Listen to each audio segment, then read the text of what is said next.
Hello, and welcome to Switch Access for Apple products. My name is Kate Mosley, and I'm an AT specialist. I am a task employee that contracts with STAR to provide AT webinars and trainings. You can look at these webinars and trainings at www.startraining.org. This PowerPoint will be available for your own use. If you have any additional questions or have some ideas for another webinar, please email me at kmosley@ucphuntsville.org. So a little bit about TASK and STAR. TASK stands for Technology Assistance for Special Consumers. We do AT consultations, evaluations, informal sessions, and technical assistance. We have a collaborative lending library with STAR where you can check out any of our equipment for 2 to 3 weeks. This includes everything from switches, mounts, adaptive toys, communication aids, aids to daily living, and computer access. STAR is Alabama's assistive technology resource. Their website is al.atforall.com. This is an online database that provides current inventory of AT and medical equipment. You can check out this equipment, and if you don't find something that you need, you may always post want ads for things that are not listed. So our objectives for this webinar are to be able to locate switch access, turn switch access on and off, understand the settings of switch access, and all about Bluetooth and adapter switches. So about switches. There are loads of different switches out there. RJ Cooper and AbleNet have very user-friendly switches, and there are many adaptions and different types that you can use for different disabilities. The three I will be presenting are the Bluetooth, the Tapio switch interface, and the Tapio iOS and USB switch interface. The Bluetooth is by AbleNet, and it's Bluetooth, meaning that there is a wireless connection when working with your iPad or other iProduct. For wired switches, we have the Tapio iOS and USB switch interface. This works with Macs, iPad Air, iPad minis, iPhone 5s, and iPhone 6s. We also have the Tapio, which works directly with the iPhone or the iPad, and the one I will be demonstrating works with the 4th generation iPhone, the iPod Touch, and the iPad 2. So to go ahead and get started, we're going to review switch access. Okay, so moving right along, we're going to start with your home screen, and you are going to go into Settings. Once the Settings menu has opened, you should already be on the General tab, but if not, go ahead and tap the gear icon labeled General. Once the General options appear, tap on Accessibility. So before we even touch switch access, we are going to want to set up our accessibility shortcut, so we will go ahead and tap on that. It is the last option in the accessibility features. Now this shortcut is great because if you tap on the home button 3 times, it will bring up this little menu so that you can shut down or start up any of the chosen accessibility features at any time in any app. For this webinar, we really want to make sure that switch control is selected, but I recommend selecting all the features in case you get stuck in any one of them. You will know that feature has been selected if there is a little blue check mark next to it. So we are going to go back to accessibility, and in the interaction group at the bottom, we are going to tap on switch control. This is the main headquarters for switch control. So before we even turn on switch control, let us review a few of the settings. To start, we have the switch control button. This turns switch control on and off, but remember, you can always do that from your accessibility shortcut. This is what switch control looks like. The blue bar moving on the screen is the selection cursor, or as I like to call it, the selection bar. Next, we have our switch tab. I will come back to this later on in the webinar, but this is where your switches will be listed. Auto scanning allows the selection bar to move automatically. So when I turn on switch control, the selection bar will move through all of your options without having to hit a switch.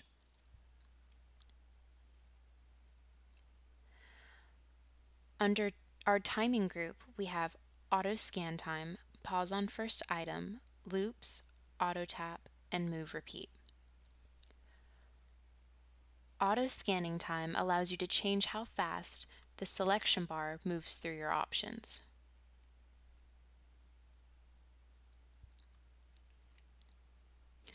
Pause on the first item will have the selection bar pause when a group is selected, so you will have a split second for you to go through all of your options before the scanner starts moving. Notice how quickly the scanner bar moves from the settings sidebar to the switch control window. Now, after pause on the first item is activated, the scanner pauses on the settings sidebar for 0.5 seconds before moving on. Loops allows the scanner to start through all of the options after it has reached the bottom of the list. I have mine set to 4 loops, so after the 4th loop, the scanner will go into sleep mode until the screen is tapped or the switch is activated.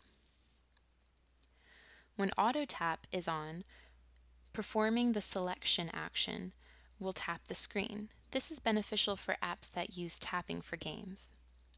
For example, in the Fish Pond app, if I hit the switch that I use to select items, I can tap the screen. If I hit my switch twice, I can perform a gesture.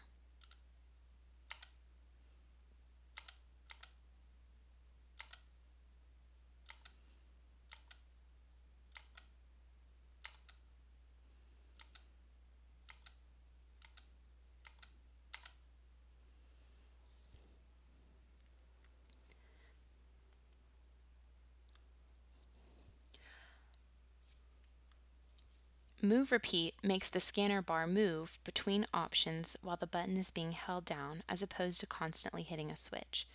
This works similar to auto scanning, but you decide when to move to the next option as opposed to it happening automatically. Under the switch stabilization group, we have 2 tabs. Hold Duration, which only allows a selection if the button is held, and Ignore Repeat, which ignores if a switch is repeatedly hit in a short amount of time. The point scanning group only has 1 tab labeled Gliding Cursor Speed. This tab changes the speed at which the gliding cursor moves across your screen. The gliding cursor is the cursor that moves to pinpoint objects on the screen, as with the fish pond and auto tap we saw earlier. The group Audio contains sound effects and speech. Sound effects gives auditory feedback for the movement of the scanner bar. Speech speaks each option as it moves over the screen. Included menu items gives you the option to open a menu that allows you to perform different gestures, such as swiping and pushing the home button. When group items is turned on, it makes the scanner scan over larger groups, and then once a group is selected, it moves between the options within those groups. The visual group allows you to personalize your cursor size and color for easy viewing. Last but not least, the last tab allows you to create your own gesture and save it as a new gesture that you can access from your included menu items. For example, tap on Create New Gesture, and it gives you a pad in which you can do whatever gesture you choose. After you do a gesture, you can save it so that you can access this gesture in an app or other switch access. So we've already learned how to locate switch access, how to turn switch access on and off, understand the settings of switch access. So now we're going to go over Bluetooth and adapter switches. As I had mentioned earlier on in the webinar, we are going to go over 3 switches: the Bluetooth, which is a Bluetooth switch, and the Tapio switch interface, and the Tapio switch interface. We're going to go ahead and start with our Bluetooth switch interface. So the first question you might be asking is, how do you set up my Bluetooth? Well, to first start, we want to make sure that our Bluetooth device is fully charged. We also want to make sure that it is indeed on. I have circled the on switch for the Bluetooth in green on your screen. So we're going to go ahead and look at the steps you need to take from the iPad.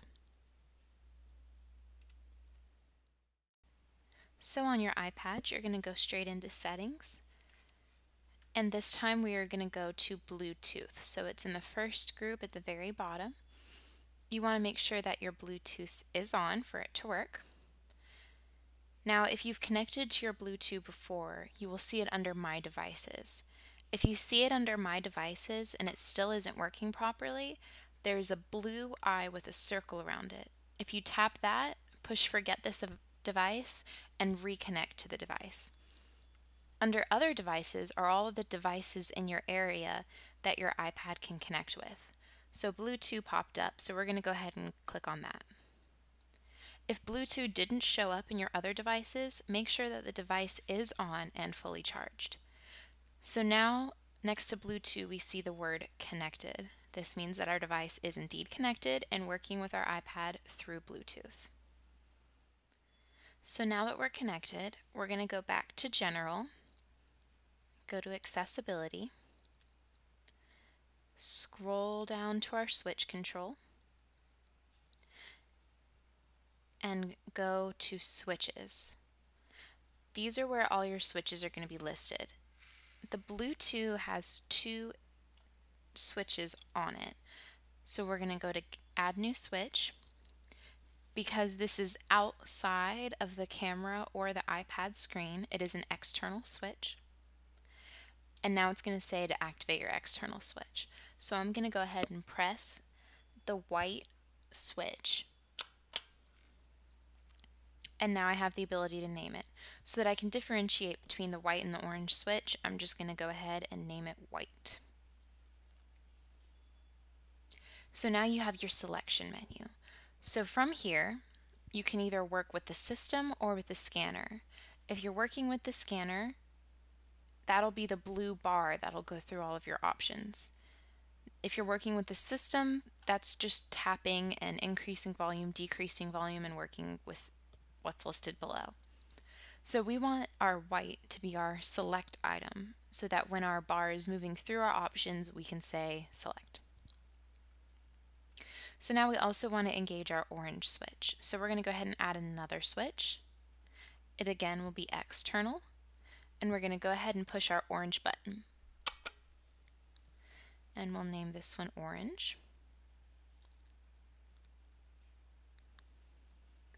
And for this one, we'll use the home button so that no matter where we are, we always can go back home. So now we have 2 switches, orange and white. White is select item and orange is our home button. So let's go ahead and see how these are used on the system. So now that we have our switches set up, we can go ahead and turn on switch control. So now that we've turned on switch control, we can see that our scanner bar is moving through all of our options. Notice how when you choose a group, it pauses for a second on the first option. It also is grouping our options together. That is thanks to our group items, which we've turned on. So now when I push the white switch, I can select a bigger group.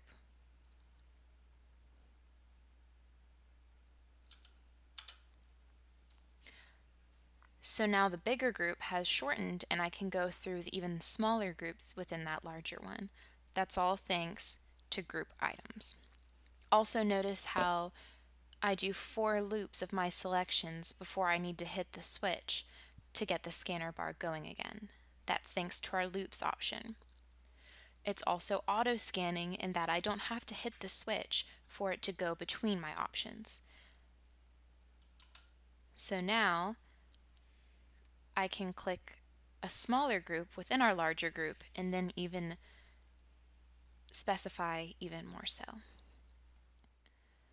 I also have my orange button activated so that when I hit the orange button, it takes me back to the home screen. So we have gone over our Bluetooth switch, and now we are going to go over our switch interfaces, the Tapio switch interface and the Tapio switch interface. So switch interfaces do not work as switches themselves. They must have an external switch to work with the switch system. This could be a giant button or a chin switch or any kind of switch. Once connected, you're going to want to go into Accessibility Features, in Settings, and into our Switch Control tab.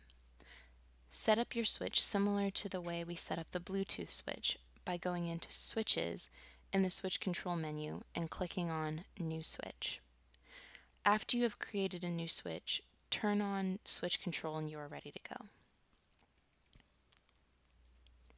So to start, we have the Tapio switch interface. This is a very versatile switch. It can work with both computers and tablets. The Lightning to USB adapter I am using works with iProducts, but the USB can work with most computers with a USB port. Plug your Tapio USB into the Lightning USB adapter cable for iProducts as shown here. So you have the Lightning USB to USB adapter, and here is the Tapio USB, and together you have this final product. Plug the Lightning cable into the iPad and the switch into the end of the Tapio USB, and voila, you are ready to use your switch once you have set it up through your iPad settings. One quick note, when I plug my Tapio into my iPad Air 2, the iPad Air 2 says that the switch is not compatible, but it works just fine. I ignore that notification and move on through the steps perfectly okay. It's probably because the Tapio was created before the iPad Air 2 and the iPad Air 2 is unfamiliar with the device. It does not hurt the iPad or the switch, so I would not worry about it. The Tapio switch I have is created for the generation before the Lightning cable was used, so it is a bit outdated with the plug-in, but it works just the same. The Tapio just plugs into the bottom of the iPad as shown here, and then the switch just plugs into the little port beneath the Tapio. Once it is all hooked up and you go through the steps from our Bluetooth switch, then you are ready to roll. Well, thank you very much for listening. I hope this STAR webinar helped you figure out your switches. If you have any more questions, please feel free to contact me at kmoseley@ucphuntsville.org, and I will help out in any way I can. Thank you again for listening and have a great day.